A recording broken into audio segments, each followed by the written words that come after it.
سوال: گائے اور بیل کتنے سال کا ہونا چاہیے؟ گائے یا بیل کم از کم 2 سال کے ہونا ضروری ہے۔ بکرا کتنے سال کا ہونا چاہیے؟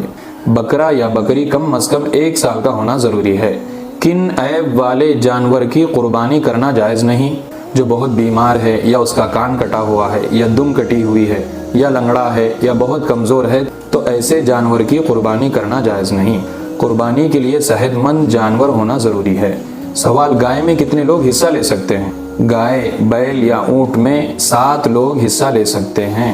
اگر 7 لوگوں میں کسی ایک کی بھی نیت صرف گوشت حاصل کرنے یا گوشت کھانے کی ہو تو یہ بہت بڑی غلطی ہو سکتی ہے۔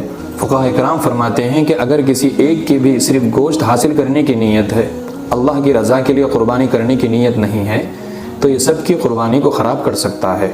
اس لیے شریک بناتے وقت نیک نیت لوگوں کو شامل کرنا بے حد ضروری ہے۔ قربانی کا گوشت کتنے حصوں میں تقسیم کرنا چاہیے؟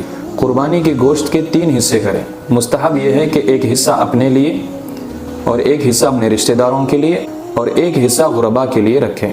بہت سارے لوگوں کے ذہن میں یہ بھی سوال ہوتا ہے کہ کیا ہم قربانی کا پورا گوشت اپنے لیے بھی رکھ سکتے ہیں؟ جی ہاں، اگر کسی کو ضرورت ہو تو وہ اپنے لیے پورا گوشت بھی قربانی کا رکھ سکتا ہے۔ اس سے اس کی قربانی میں کوئی اثر نہیں پڑے گا، اس کی قربانی ہو جائے گی۔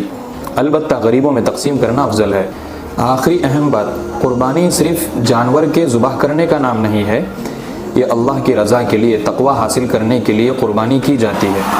اگر آپ چاہتے ہیں کہ مسلمانوں تک صحیح مسائل پہنچے تو اس ویڈیو کو زیادہ سے زیادہ شیئر کیجیے، اور ایسے ہی آسان انداز میں دینی معلومات حاصل کرنے کے لیے ہمارے چینل قاضی محمد رفیق کو ضرور سبسکرائب کریں۔ جزاکم اللہ خیرا۔ السلام علیکم ورحمۃ اللہ وبرکاتہ۔